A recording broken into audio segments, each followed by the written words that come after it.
We're having dramas. I've come up to Brightwell's to drop the white Range Rover off. Blue Range Rover is chucking a fit, having a sulk.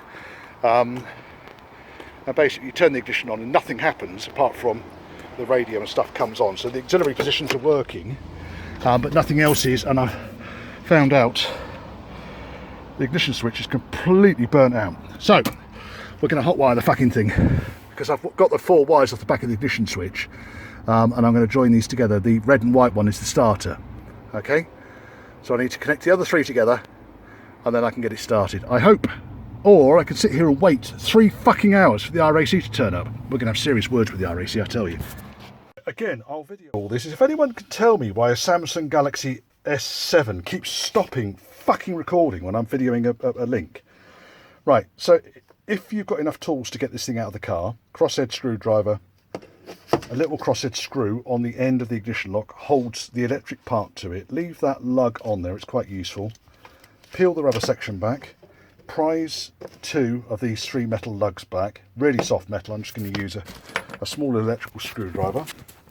If I put that up there, can you see? You can almost see. Yes, you can see. Great. Okay, so I'll prise these little lugs back just gently, using a little neon screwdriver, not using proper tools, of course.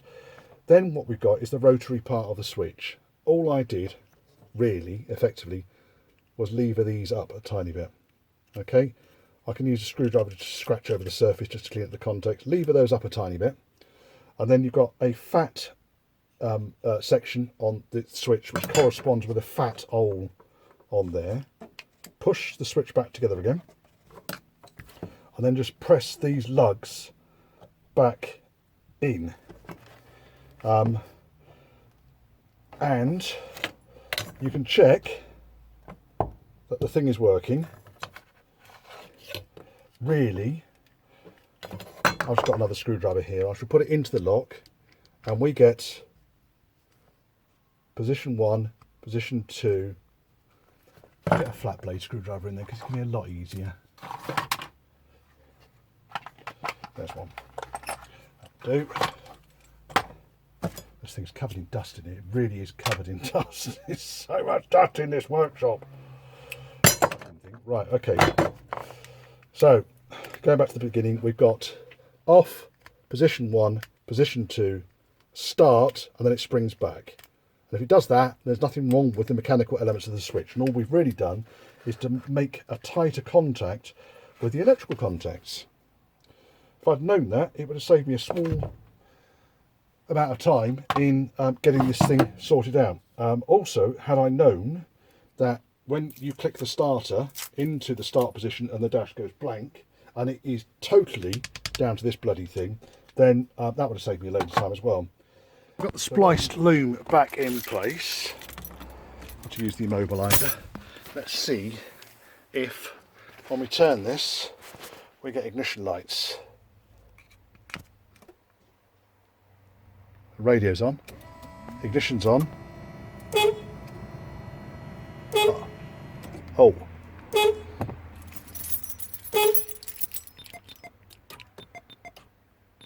Alarm was on. Let's try it again.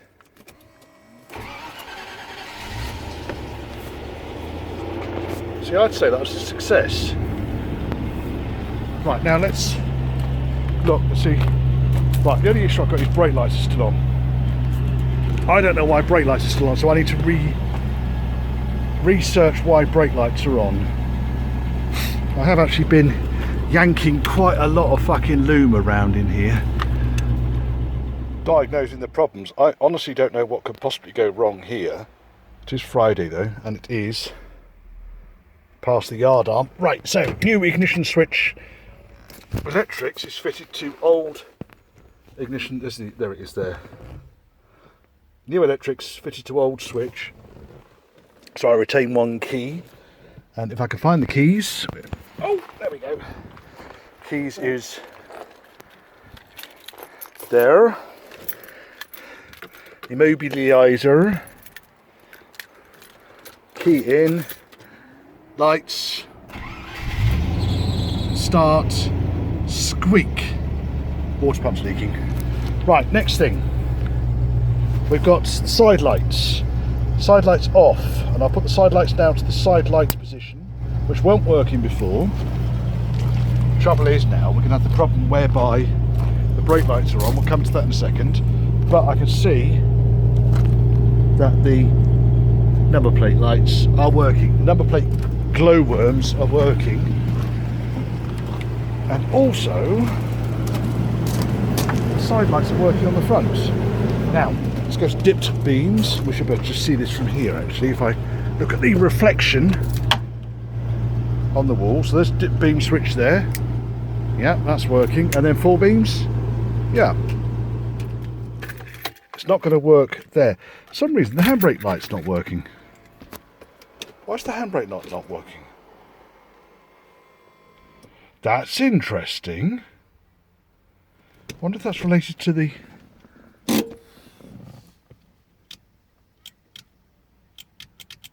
No. Right, okay, so I was going to actually see if I could get these brake lights working. Squeak. Water pumps next.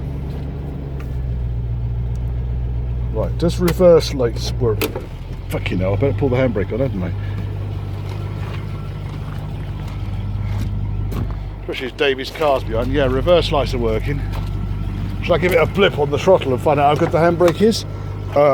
I don't think so. Back into park again. But however, the brake lights are on. Now, let's just position the camera on David's car and see if the brake lights go out and I push the button.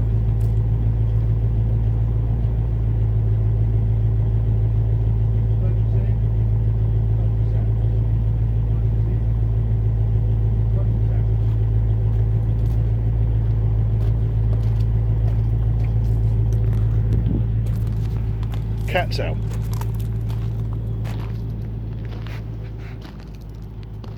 Let's go for a dust bath. Wait, what are you doing, you pickle? It's embarrassing, isn't it, when someone stares at you while you... Oh look, I think I just found his little... Now he's going to eat some grass. That's nice. Okay, the brake light switch fix proved to be alarmingly bloody easy. I couldn't find the instructions anywhere in the manual on how to set the brake light switch, but obviously having changed the modulator, the pedal was no longer reaching the switch. So basically, this is a spare switch, by the way, when the pedal is in the up position, it breaks the switch, which breaks the circuit. Okay, so the idea is as soon as the plunger is depressed, it breaks the circuit, sends a signal to the ECU, takes a signal from the various other parts of the ABS circuit, but ultimately turns the brake light switches off. When the brake pedal is depressed, it comes out, okay, which turns the brake lights on. The thing is, when this fits into the car, it's not adjustable. So traditional brake light switches have a screw thread on here, so you would just adjust it so that this single position switch is always touching the brake pedal. Now, the trick with these is this plunger actually comes out. It's quite tough.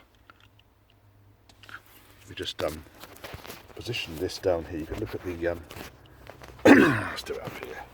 I've got a tickly throat today for some reason, probably because of all the crap I was breathing in the shed the other day. 2 hands. Now, it does need a fair tug. Right, there, it's actually come right out now.